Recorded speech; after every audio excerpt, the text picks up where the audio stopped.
एक वाकया बड़ा मशहूर वाकया है और कुरानी वाकया है। कई बार हमने सुना होगा, एक अजीम खानदान की याद बहुत जोर से, बड़ी जोर शोर से दुनिया भर में उसका जिक्र शुरू हो जाता है। और वो अजीम खानदान है हज़रत इब्राहीम अला नबीना अलैहिस्सलातु वस्सलाम का खानदान। हज़रत इब्राहीम की याद है, हज़रत इस्माईल की याद है, बीबी हाजरा की याद है। मुसलमान हज को जा रहे हैं, उसमें भी हज़रत इब्राहीम और उनके ख़ानदान की यादें हैं। और जब कुर्बानी करते हैं तब भी हज़रत इब्राहीम और हज़रत इस्माईल की यादें हैं। क्या ख़ानदान है।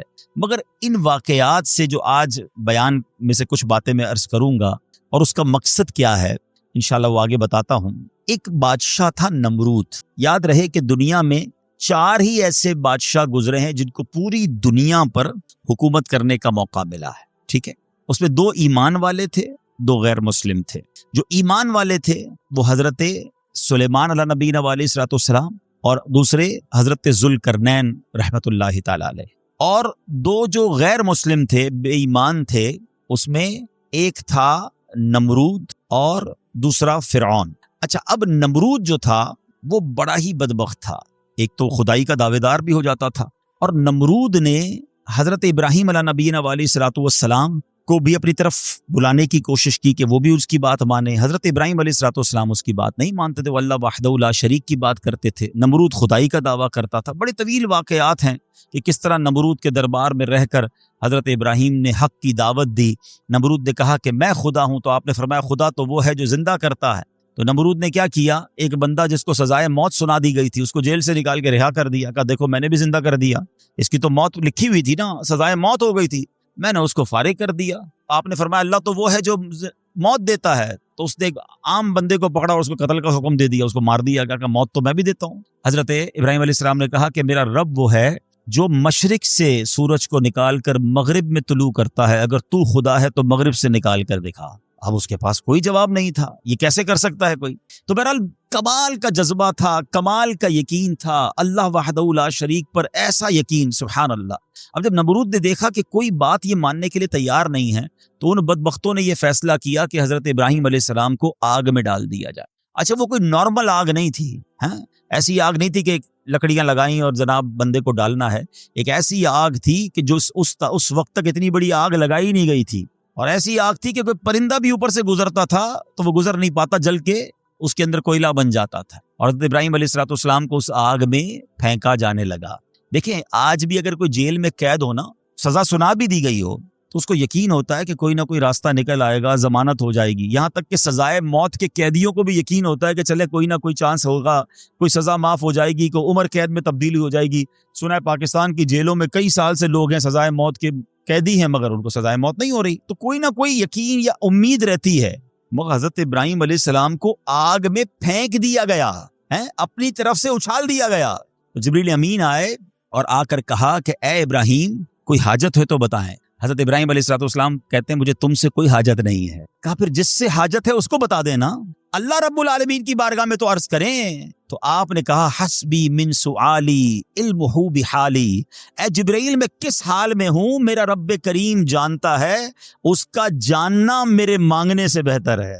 अब यकीन के लेवल तो देखे ना, है अल्लाह देख रहा है ना, मेरे मांगने से बेहतर ये कि वो जानता है, उसने देखा है, उसे मालूम है मुझे आग में डाला जा रहा है। अगर वो राजी तो मैं भी राजी है। पंजाबी शायर कहते हैं ना, जे सोना मेरे दुख विच राजी, मैं सुख नू चुल्ले पावा हूं। अगर मेरा मालिक मेरे दुख में राजी है तो मैंने सुख को क्या करना है।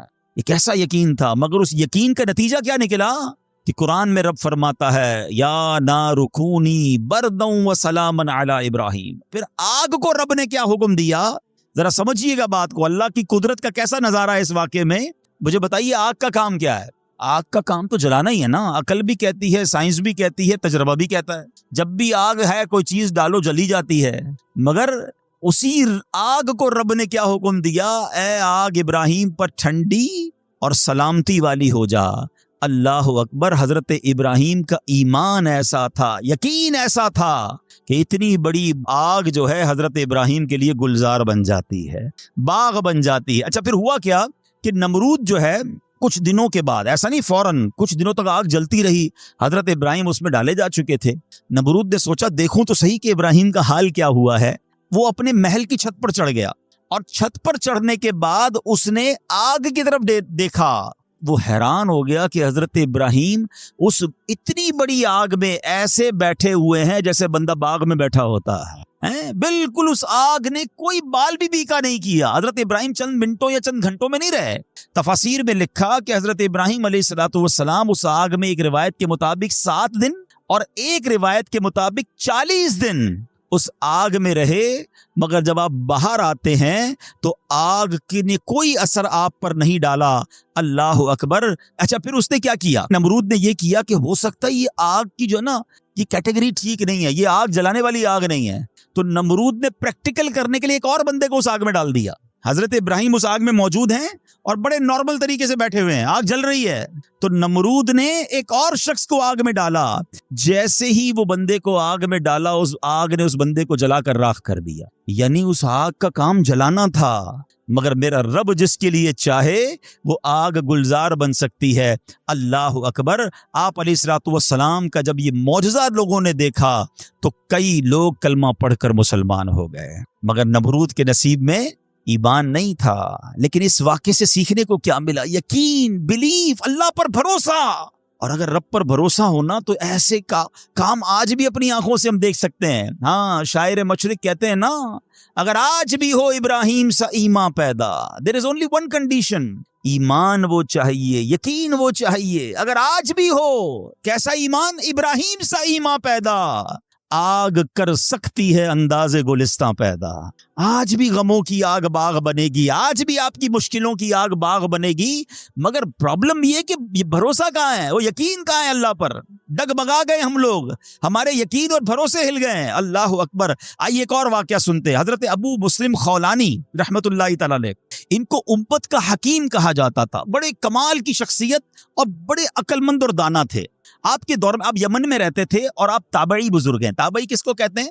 जिसने किसी सहाबी को ईमान की हालत में देखा हो और उसका खात्मा भी ईमान पर ही हुआ हो। ताबई, सुभान अल्लाह, वो ताबई बुजुर्ग थे, यमन में रहते थे। आपके दौर में एक शख्स था असवद अंसी, उस बंदे ने माद अल्लाह नबूवत का झूठा दावा कर दिया और एक दिन जबरदस्ती आपको अपने पास बुलाया और पूछा कि क्या तुम गवाही देते हो कि मोहम्मद सल्लल्लाहु अलैहि वसल्लम अल्लाह के रसूल हैं? कहा हाँ बिल्कुल, मेरे आका अलैहिस्सलाम अल्लाह के नबी हैं, सच्चे नबी हैं, वो मेरे आका हैं, मैं उन पर ईमान रखता हूँ। तो फिर वो कहता है अच्छा ये गवाही देते हो कि मैं भी अल्लाह का रसूल हूँ? हजरत अबू मुस्लिम खौलानी कहते हैं कि मैंने नहीं सुना तुम क्या कहते हो, यानी सुना ही नहीं उसकी बात, सुनी अनसुनी कर दी।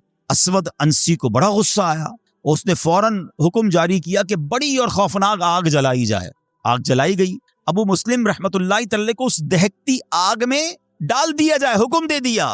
आपका ईमान टस से मस नहीं हुआ, आप खड़े रहे और आपको उठाकर आग में डाल दिया गया। सुभान अल्लाह, जिस रब ने हजरत इब्राहीम के लिए आग को ठंडा किया था ना, गुलजार किया था, अबू मुस्लिम खौलानी रहमतुल्लाह तआला के लिए भी वो आग सलामती वाली हो गई, बिल्कुल सही सलामत आग से बाहर आ गए। असवद अंसी ने जब ये देखा कि ये इतनी बड़ी करामत, अब ये लोगों को पता चल जाएगा तो मेरी तो नबूवत का जो दावा है वो बेड़ा गर्क ही हो जाएगा, तो इनको आजाद भी कर दिया और कहा कि फौरन यहां से आप चले जाएं। तो आपको यमन से निकाल दिया, आप यमन से निकले और मदीना मुनव्वरा हाजिर हो गए। गुलामी में न काम आती है शमशीरें न तदबीरें, गुलामी में न काम आती हैं न शमशीरें न तदबीरें, जो हो ज़ौक़े यकी पैदा तो कट जाती हैं जंजीरें, कोई अंदाजा कर सकता है उसके जोरे बाजू का, निगाहे मर्दे मोमिन से बदल जाती है तकदीर। बात यकीन की है, बात ऐसे किसको कहते हैं, ईमान की है। आज तो प्रॉब्लम ये, आज हमें कोई सवाल कर दे हम टेंशन में आ जाते हैं कि वाकई इस बात की दलील क्या। अपने ईमान के बारे में लोग तज़ब्ज़ुब का शिकार हो जाते हैं, अल्लाह एक है, अल्लाह वाकई मौजूद है, अल्लाह कहाँ है, माद अल्लाह, ऐसे ऐसे सवाल लोग कर देते हैं। और चूंकि मुताला होता नहीं है, उलमा की सोहबत है नहीं, आप समझिए बात को। इस वक्त जो माहौल है, अपने अपने बच्चों के ईमान की हिफाजत की फिक्र करने का दौर है। हमें पता होना चाहिए हमारा ईमान क्या है, अल्लाह के बारे में, रसूल के बारे में, फरिश्तों के बारे में, कयामत के बारे में, जन्नत दोज़ख, हम क्या ईमान रखते हैं और इसकी डिटेल क्या है? मुसलमानों को इस्लाम के बारे में पता ही कुछ नहीं है। और अच्छा, जिन्होंने ईमान पर हमला करना है उनको सब पता है, उनको पता है इनको कैसे बहकाना है, उनको पता है इनके दिल में शक की पिन कैसे चुभोनी है।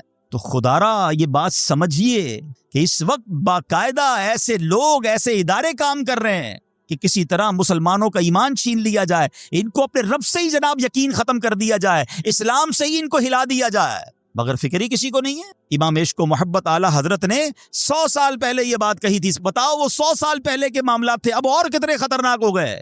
आपने लिखा था सोना जंगल रात अंधेरी, छाई बदली काली है, सोने वालों जागते रहियो चोरों की रखवाली है।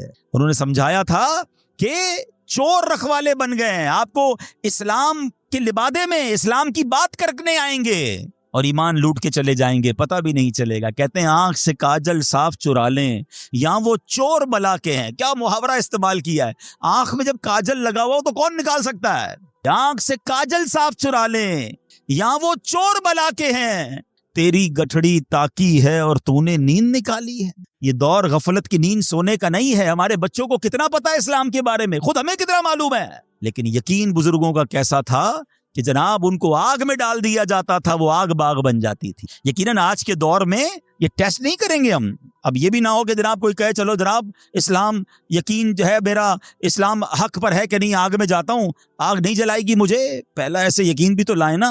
ये इम्तिहान और टेस्ट करना हमारा काम नहीं, ये अल्लाह वालों का अंदाज होता था। बड़ी खूबसूरत बात समझिएगा कि हमें किस तरह अल्लाह पर भरोसा रखना है। एक शख्स ने हज़रत ईसा से कहा आप अल्लाह पर कामिल भरोसा करते हैं? कहा बिल्कुल करता हूं। कहा फिर पहाड़ से कूद जाएं, हैं? अल्लाह ने बचाना होगा तो तुम्हें बचा लेगा। आपका रब बचाता है कि नहीं बचाता देखते हैं। क्या खूबसूरत जवाब दिया हजरत ईसा अलैहिस्सलाम ने। आप फरमाते हैं अल्लाह पर भरोसा जरूर रखता हूं मगर अल्लाह का इम्तिहान नहीं लेता हूं। तो ये भी बात समझने वाली है। इस तरह के टेस्ट नहीं लिए जाते अपने आप पर, मगर इन वाकयात से सीखना क्या है कि यकीन कैसा होना चाहिए, रब के फैसलों पर इत्मीनान कैसा होना चाहिए। सुभान अल्लाह। इन्हीं हजरत इब्राहिम अलैहिस्सलाम का एक और वाकया है ना। एक काफिला था, 3 अफराद हैं, बल्कि इसमें सुभान अल्लाह 4 अफराद हैं। हजरत इब्राहिम, हजरत इस्माइल, बीबी हाजरा और चौथे कौन थे? हजरत जिब्राइल। हजरत जिब्राइल रास्ता बता रहे हैं, ये पूरा काफिला पीछे पीछे जा रहा है। कहाँ जा रहा है? हजरत जिब्राइल से हजरत इब्राहिम को इतना शौक था, पूछते हैं जिब्राइल हमारी मंजिल आ गई? कहते नहीं, भी और आगे। हमारी मंजिल आ गई? कहते अभी और आगे। लको दक सहरा में एक टीले पर जाकर, कौन सी जगह थी जहां आज मक्का आबाद है? कुछ भी नहीं था, काबा भी नहीं था। उसी टीले वाली जगह पर बाद में काबा बनाया गया। बिल्कुल सहरा है, न पानी है, न खाना है। हजरत जिब्राइल ने बताया ए इब्राहिम तुम्हारा मकाम आ गया है। हजरत इब्राहिम की इताअत देखें कि वो बेटा जो 99 साल की उम्र में दुआओं के बाद मिला है। हजरत इस्माइल आपको 99 साल दुआ करते करते गुजर गए, फिर मिले थे, मगर हुक्म क्या था कि अपने बेटे को, अपनी जौजा को वहां छोड़ आओ। हजरत इब्राहिम अपनी जौजा को, अपने बेटे को जब छोड़कर जाते, थोड़े से खजूरे हैं, पानी है, तो बीबी हाजरा क्या कहती हैं? 3 बार कहा कि इब्राहिम किसके सहारे छोड़े जा रहे हैं, किसके सहारे छोड़े जा रहे हैं? हजरत इब्राहिम ने जवाब नहीं दिया, तो आखिर में कहती अल्लाहु अमरका बिहादा, ए अल्लाह के नबी, के अल्लाह पाक ने आपको उसका हुक्म दिया है? आपने कहा मुझे रब ने हुक्म दिया है। अब यकीन देखें उस खातून का, उस माँ का यकीन देखें जिसका छोटा बच्चा साथ है, दूध पीता बच्चा साथ है, ना कोई इंसान ना परिंदा। मगर जब हजरत इब्राहिम ने कहा ना कि हाँ रब का हुक्म है, तो क्या कहा? ए अल्लाह पाक के नबी, अगर ये अल्लाह पाक का हुक्म है तो फिर आप खैर से जाएं, अल्लाह हमें जाया नहीं करेगा। रब का हुक्म है ना, फिर खाना भी उसी ने देना है, पानी भी उसने देना है, हमारी हिफाजत भी उसी ने करनी है। आए हाय, यकीन कैसा था कि वो रब रहमान कुदरतों वाला है। अल्लाह वो है जो मुर्दे से जिंदा निकाल सकता है। अल्लाह वो है जो दिन से रात को बनाता है, रात से दिन को बनाता है। अल्लाह पाक वो है जो बंजर जमीन को सरसब्जो शादाब बना देता है। ये वही रब है जो सहरा से चश्मे निकाल देता है। अल्लाह पर यकीन था कि अगर पानी नहीं तो क्या हुआ, पानी भी उसी की नेमत है, वही अता फरमाने वाला है। अरे यहाँ खाना नहीं तो क्या हुआ, रिस्क देने वाला तो मौजूद है। सुभान अल्लाह। और ऐसा ही हुआ, कहा आप खैर से जाइए, अल्लाह हमें जाया नहीं करेगा।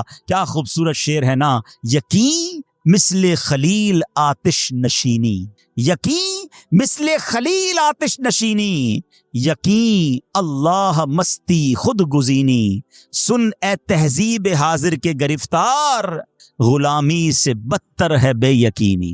क्या तर्जुमा हुआ इसका? इसका माना क्या हुआ? यकीन क्या है? हजरत इब्राहिम की तरह बेखतर बगैर डरे आग में कूद जाने का नाम यकीन है। यकीन क्या है?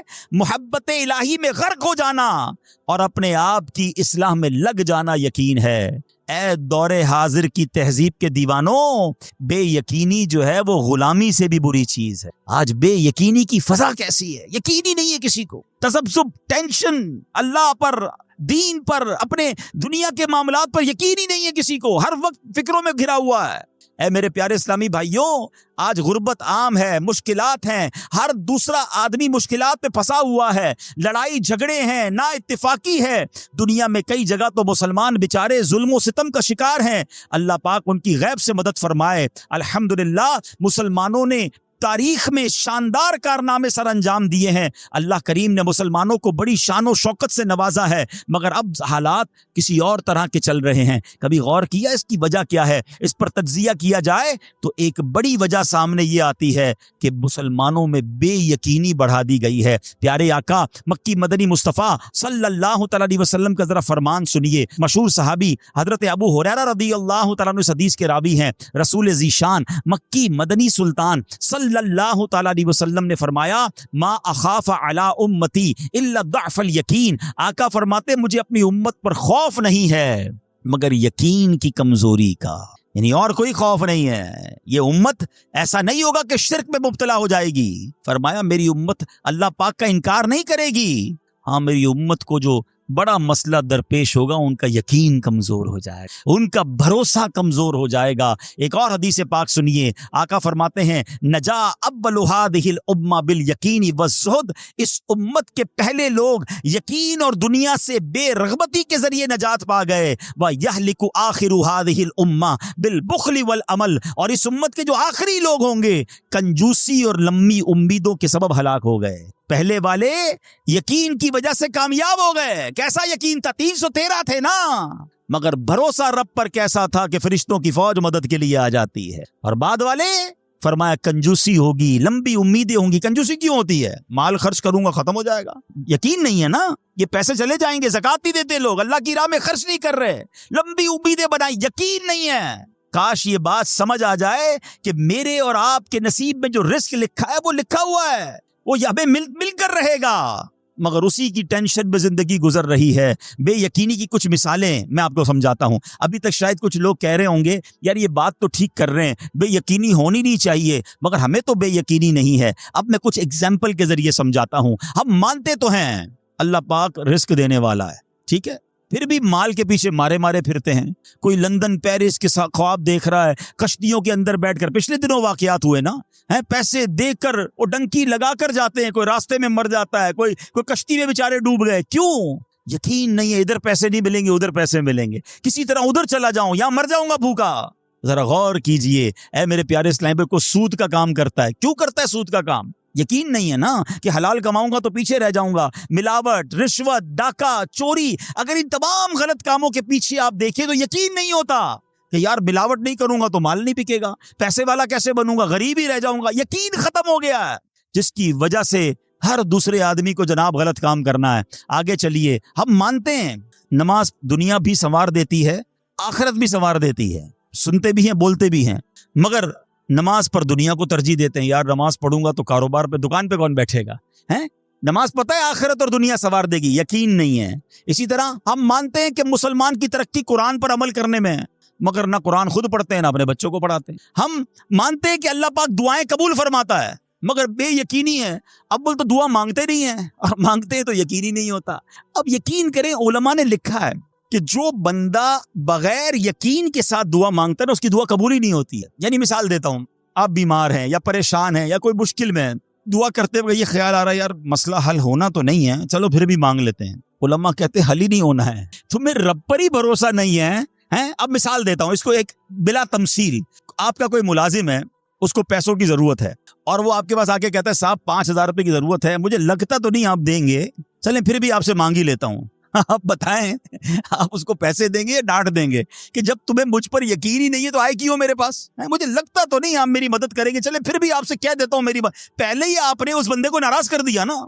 हम कहते नहीं है, मगर हमारी बेयकीनी ये कह रही होती है, हम अल्लाह से दुआ कर रहे होते हैं कि अल्लाह मुझे उम्मीद तो नहीं तू देगा, फिर भी मैं मांग रहा हूं। तौबा तौबा तौबा। यकीन पता है कैसे काम करवाता है? एक बड़ा प्यारा वाकया है। एक गांव में बारिश नहीं हो रही थी और लोग प्यासे मर रहे थे, कई साल हो गए बारिश नहीं हो रही थी। आखिरकार गांव वालों ने प्लान किया कि सारे गांव वाले जमा होते हैं और मिलकर दुआ करते हैं, नमाज इस्तिस्का, और इसका एक पूरा तरीका है दुआ का। एक कतरा बारिश का नहीं पड़ रहा था, मवेशी भी प्यासे, लोग भी प्यासे, कुएं भी सूख गए थे। अब जब ग्राउंड में लोग जमा हुए ना, तो एक नौजवान हाथ में छतरी लेकर आया। लोग उसका मजाक उड़ाने लगे, अरे अल्लाह के बंदे, सालों हो गए बारिश नहीं हुई है, तुम छतरी लेकर आए हो? तो कहता मांगने किससे आया हूँ, उस रब ने बारिश तो देनी है, वापसी क्या भीगता हुआ जाऊंगा? और उलमा कहते हैं जब दुआ शुरू होती है तो इतनी बारिश होती है कि पूरा गांव भीगता जाता है, वो नौजवान छतरी के साये में जा रहा है। फरमाइए उस नौजवान का यकीन था जिसकी वजह से ये बारिश हुई है। काश ये बात समझ आ जाए। अरे रब पर भरोसा नहीं करोगे तो किस पर भरोसा करोगे? अपने दीन पर, अल्लाह रसूल के फरमान पर ही हमें भरोसा नहीं है। गौर कीजिए, ये यकीन ले आओ वापस, जिंदगी में मौज आ जाएगा, जिंदगी इतनी पुरसुकून हो जानी है अगर अल्लाह के फैसलों पर यकीन आ जाए, अल्लाह की अताओं पर यकीन हो जाए, आखिरत के वादों पर यकीन हो जाए, नबी पाक की हदीसों पर यकीन हो जाए। आला हजरत रहमतुल्लाह तआला अलैह का कैसा यकीन था। एक बार गालिबन अपनी वालदा के साथ हज पर जा रहे थे। उस जमाने में पानी के शिप जाते थे, इतना जबरदस्त रफ सी हो गया, तूफान आ गया, लोग डर गए, कलमे पड़ने लगे, यहां तक कि लोगों ने कफन निकाल लिए कि चलो कफन पहन ले, डूबने वाला है जहाज। आला हजरत इमाम अहले सुन्नत मुफ्ती हैं, ठीक है ना, इतने बड़े मुफ्ती होते हुए आपने भी वालदा को कहा मैं अल्लाह की कसम खाकर कहता हूँ जहाज नहीं डूबेगा। हैं थोड़ी देर हुई तो ऐसा ही हुआ, जहाज को काम डाउन हो गया, सब खैर से पहुंच गया। तो माँ ने कहा बेटा इतनी बड़ी कसम कैसे खा ली तुमने? कहा मैंने नबी पाक अलैहिस्सलाम का फरमान सुना है, जो कश्ती में बैठकर ये दुआ पढ़ ले, बिस्मिल्लाहि मजरेहा व मुरसाहा इन्ना रब्बी लगफूरुर रहीम, वो कश्ती नहीं डूबेगी। मैं अल्लाह की कसम खा के कहता हूँ कि मेरे नबी ने फरमाया ना, वो यकीन था। हम कितनी बार दुआ पढ़ते हैं, मगर दुआ पढ़ के भी कहते हैं पता नहीं हो कबूल होगी नहीं होगी, पढ़ लेते हैं। ये वाली चीज निकाल दें। वजीफे हमारे क्यों नहीं लगते?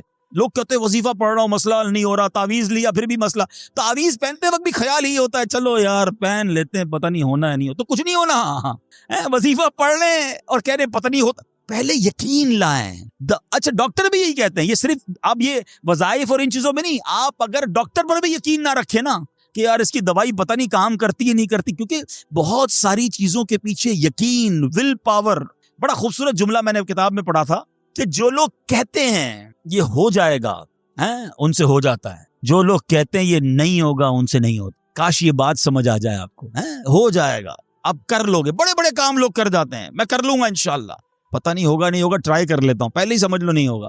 अंदर हौसला तो लाए ना, यकीन तो लाए। अगर रब पर ही भरोसा नहीं होगा तो हम किधर जाएंगे? अब जरा सुनिएगा, अमीर अहले सुन्नत एक बड़ा प्यारा वाकया अपने रिसाले में लिखा कि एक डाकुओं का गिरोह जो था डकैती के लिए एक जगह पहुंचा, तो वहां खजूर के 3 दरख्त थे।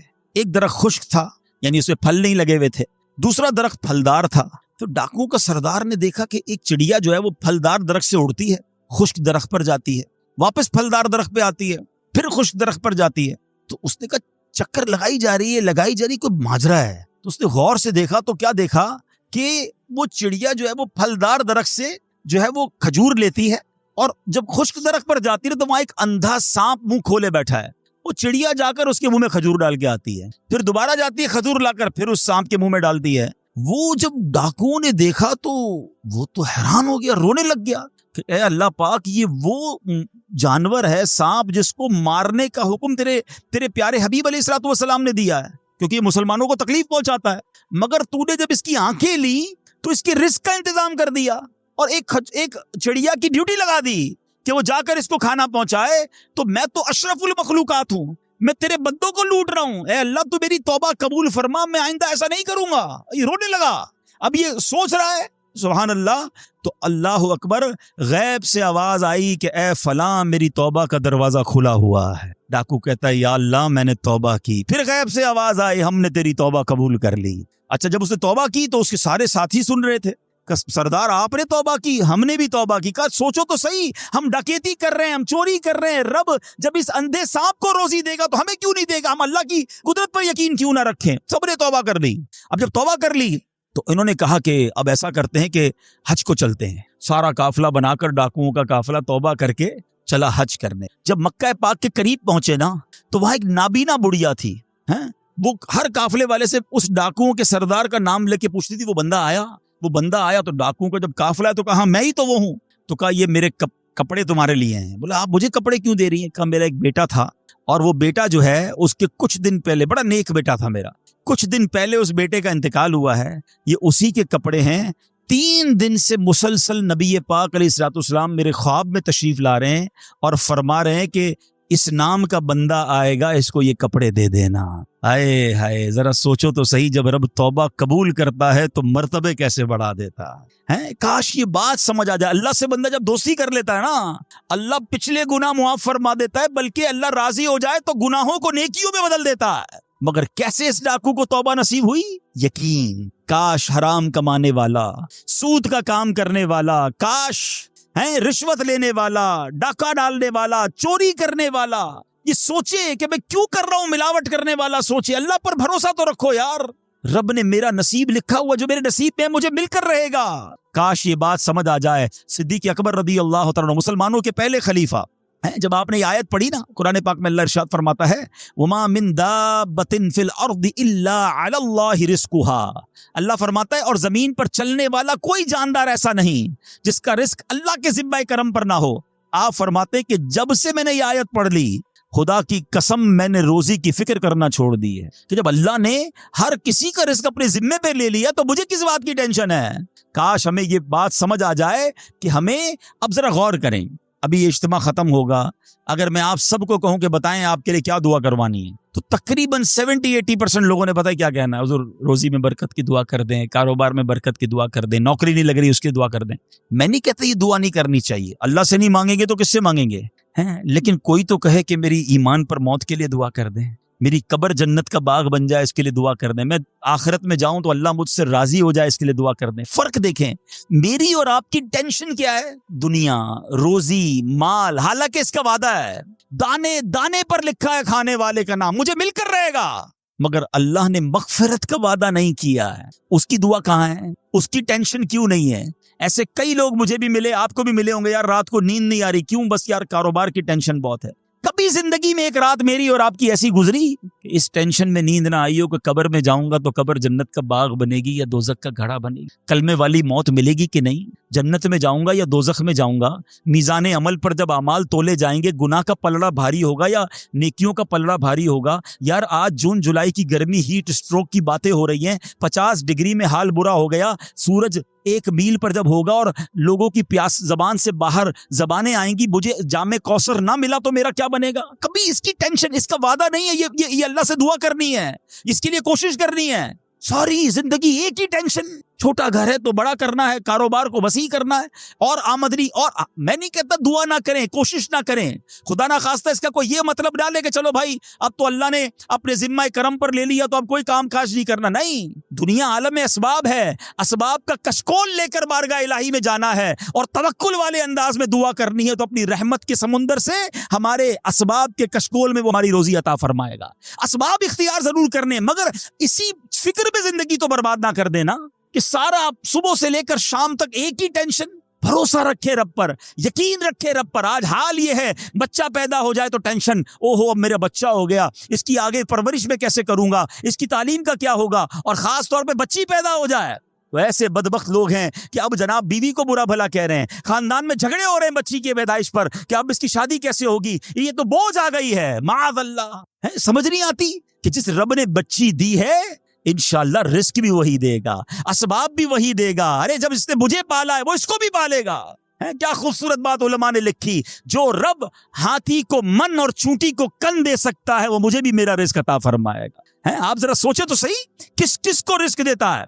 हदीस पाक का मजमून है, तुम अल्लाह पर भरोसा करो, जैसा भरोसा करने का हक है वो तुम्हें ऐसे रोजी देगा जैसे परिंदों को रोजी देता है। परिंदों को समझते कितनी कैसे रोजी मिलती है? कभी घोंसले देखे परिंदों के? अच्छा पहले तो यही नहीं पता, कराची वालों को तो परिंदे देखने को नहीं मिलते। हमने दरख्त काट काट के पूरा शहरी कंक्रीट का जंगल बना दिया।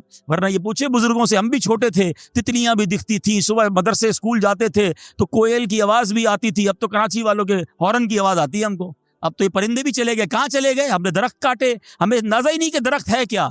आज गाड़ी पार्क करने के लिए हर बंदा दरख्त का साया ढूंढ रहा है मगर दरख्त लगाता नहीं है। काश ये बात समझ आ जाए कि जितने दरख्त लगते जाएंगे शहर या मुल्क खुशगवार भी होगा, मौसम भी कूल डाउन हो जाएगा। ये जो आज हम कहते हैं ना इतनी गर्मी बढ़ती जा रही है, उसकी एक बड़ी वजह ये है ये मेरा मौजू नहीं है, लेकिन जो मौसम का तगय्युरात, क्लाइमेट डिसऑर्डर है, काश ये बात समझ आए कि प्लांटेशन नहीं हम कर रहे, हम पौधे नहीं लगाते बल्कि पौधे काट देते हैं। कितने दरख्त काटे, कितने जंगल खत्म कर दिए हमने।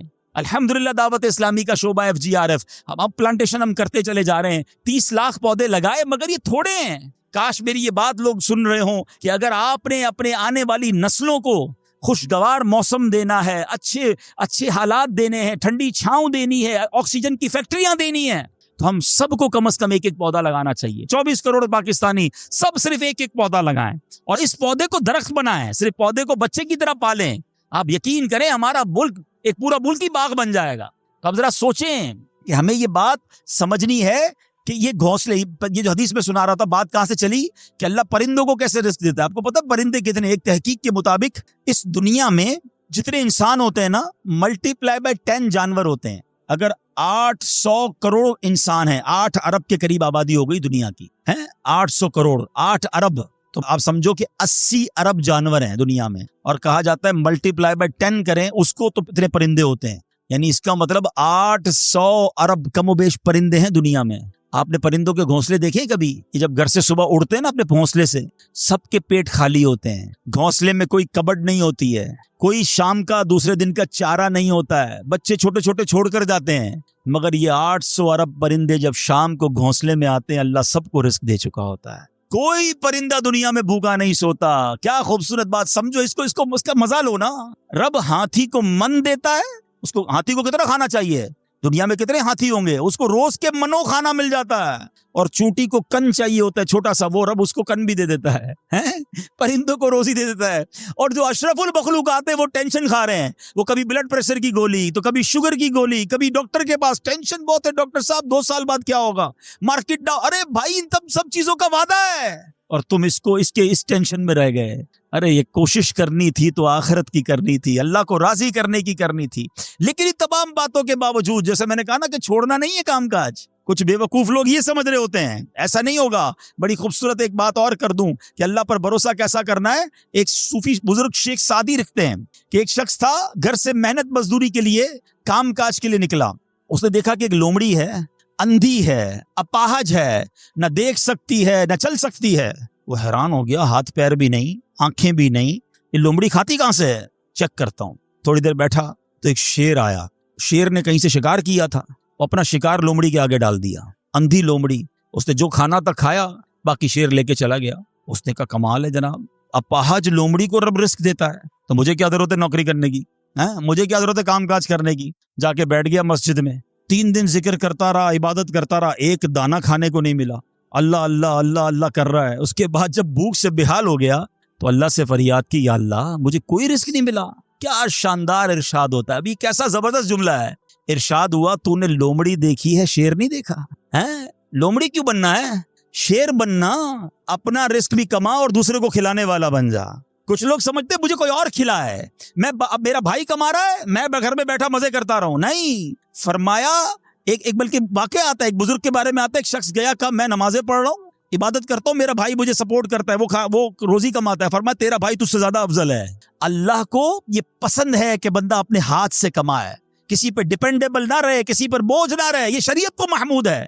कोशिश करनी है, फिर उसके बाद अल्लाह पर छोड़ देना है। कोशिश से इनकार नहीं है, मगर सिर्फ कोशिश करते करते नमाजें भी जा रही हैं, भरोसा भी रब पे जा रहा है, यकीन भी खत्म हो रहा है, सुबह से शाम माल कमा रहा है, ये पसंदीदा नहीं है। तो इन दोनों चीजों में फर्क करना है और अल्लाह पर यकीन रखना है। फिर देखिए इंशाअल्लाह कैसे दुनिया और आखिरत की बरकतें मिलती हैं। तो बहरहाल मेरे प्यारे इस्लामी भाइयों, काश यकीन मिल जाए तो फिर देखें यकीन कैसे काम बनाता है। इमाम हसन बसरी ने एक हदीस पाक बयान की। आप फरमाते हैं, हदीस सुनिएगा। प्यारे आका अलैहिस्सलाम फरमाते हैं, लोगों को इस दुनिया में सबसे बेहतरीन चीज यकीन और आफियत अता की गई है। लिहाजा अल्लाह पाक से इन दोनों चीजों का सवाल किया कर। अल्लाह से यकीन मांगे और अल्लाह से आफियत मांगे। इमाम हसन बसरी जब हदीस पाक बयान की ना तो फरमाया, रसूल अकरम अलैहिस्सलाम ने सच फरमाया, यकीन ही की बरकत से जन्नत मिलती है, यकीन ही की बरकत से आदमी जहन्नम से दूर भागता है, यकीन ही की बरकत से फराइज पूरे पूरे अदा करता है, यकीन ही की बरकत से आदमी ईमान पर साबित कदम रहता है और आफियत में बड़ी भलाई रख दी गई है। ए काश हमें यकीन मिले, हमें आफियत मिले। हदीस पाक में आता है, हदीस कुदसी है, अल्लाह पर कैसा भरोसा रखना है, अना इंद ज़न्नि अब्दी बी, मैं अपने बंदे के गुमान के नजदीक होता हूं जो मुझसे रखे। मुफ्ती अहमद यार खान नईमी इस हदीस पाक के तहत फरमाते हैं, यहाँ अब्द से मुराद बंदा मोमिन है, यानी बंदा मेरे बारे में जैसा यकीन रखेगा मैं वैसा ही उसके साथ मामला करूंगा। बस ये समझ लो आज बात, मेरा अल्लाह बेहतर फरमाएगा, रब मेरे लिए बेहतरीन फैसला करेगा, वो मुझे पालने वाला है, मेरी माँ से ज्यादा चाहने वाला। यकीन तो करो ना उस पर। लोगों को अल्लाह पर ही यकीन नहीं रहा है, मेरा तो काम ही खराब हो जाता है, अल्लाह मादल, अब इस पे कुफरिया कलमात भी कह देते हैं, मेरा तो जनाब मसला ही हल नहीं होता, मेरी दुआ तो रब सुनता ही नहीं है, मेरी मुश्किल आसान वो करता ही नहीं है। तुम खड़े नहीं हो सकोगे, तुम अल्लाह पर, अल्लाह से बदगुमान न रहना। अल्लाह करे कि इंसान ये समझ जाए कि मुझे रब पर अच्छा गुमान रखना है। शायर कहते हैं ना, जो सोचता हूं वही बात होने लगती है। पूछो पॉजिटिव लोगों से, उनके साथ पॉजिटिव जब सोचते हैं पॉजिटिव होने लगता है। जो सोचता हूं वही बात होने लगती है, जुड़ा हुआ है जमाना मेरे गुमान के साथ। अच्छा सोचोगे तुम्हें अच्छा मिलेगा। अब गौर फरमाइए, जब ये जहनी बंदा बना ले, यार सच से कारोबार नहीं चलता, तो फिर आपको बरकत कारोबार में कैसे मिलेगी? पहले ही आपने यकीन कर लिया। जब ये जहन बना ले कि नमाज के लिए वक्त निकाला तो काम में नुकसान हो जाएगा, तो फिर काम में तरक्की भी नहीं मिलेगी। अब जहन बना लिया कि तरक्की के लिए सिर्फ दुनिया की डिग्रियां कमानी है, तो फिर कुरान करीम की बरकत कहां से नसीब होंगी? जब ये जहन बना लिया कि आज नेकी का दौर ही नहीं है, कुछ लोगों का जहन बन गया है भाई जनाब कोई नेकी का दौर नहीं है, तो फिर नेकी की बरकत भी नहीं मिलेगी। जहन पॉजिटिव रखें, जहन अच्छा रखें, इंशाअल्लाह आप देखें आपके साथ अच्छा होना शुरू हो जाएगा। मेरे पास वक्त कम है, वरना इस पर तो पूरी रिसर्च मौजूद है। आप पॉजिटिव सोचते हैं तो पॉजिटिव एनर्जीज आपकी तरफ मुतवज्जे हो जाती हैं। अब तो साइंस भी कहती है नेगेटिव सोचते हैं तो नेगेटिव एनर्जीज आपकी तरफ मुतवज्जे होती हैं, आप डीमोरलाइज होना शुरू हो जाते हैं, आपके हौसले टूटना शुरू हो जाते हैं। और जिसको विल पावर कहा जाता है, जिसको अच्छा सोचना कहा जाता है, अगर बंदा ये करना शुरू कर दे फिर देखिए उसके काम कैसे बन जाते हैं। तो अल्लाह करे कि भाई ये बात समझ आ जाए कि हमें अपने रब से इंशाअल्लाह यकीन हासिल करना है। हजरत खालिद बिन मैदान रहमतुल्लाहि तआला अलैह फरमाते हैं, तअल्लमुल यकीना कमा तअल्लमुल कुरान, यानी यकीन को भी ऐसे ही सीखा करो जैसे कुरान सीखते हो। मैंने भी इसे सीख कर हासिल किया है। सुभान अल्लाह। अब यकीन सीखने के लिए, यकीन हासिल करने के लिए उलमा ने बड़े तरीके लिखे। पहले तो बंदा दुआ करे कि अल्लाह मुझे अपना यकीन अता फरमा। बड़ी प्यारी दुआ हज़रत अबू बकर सिद्दीक किया करते थे, अल्लाहुम्मा हबली ईमानम व यकीनम व मुआफ़ातम व निय्या, ए अल्लाह मुझे पक्का ईमान, पुख्ता यकीन, आफियत और सच्ची नीयत अता फरमा। अल्लाह पाक से दुआ करते रहें और ऐसे लोगों के साथ रहें। आखिरी बात कर लेता हूं जनाब, प्रॉब्लम पता है क्या है? डीमोरलाइज बंदा पता है कहाँ होता है?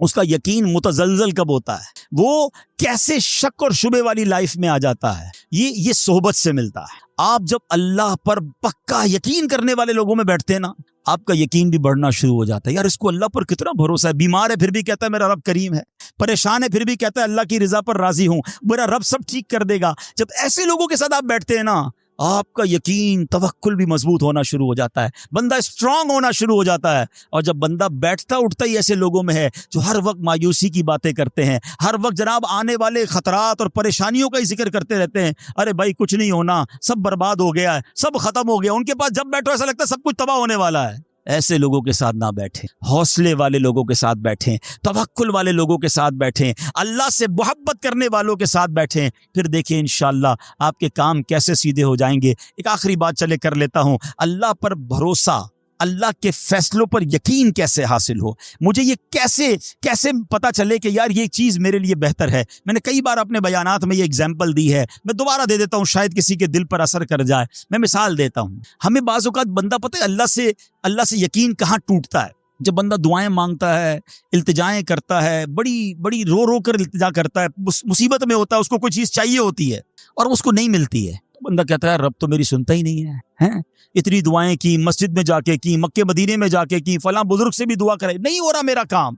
जब बंदे का काम नहीं होता ना तो उसको लगता है कि यार मेरे मेरे मैं अल्लाह पर कैसे भरोसा करूं।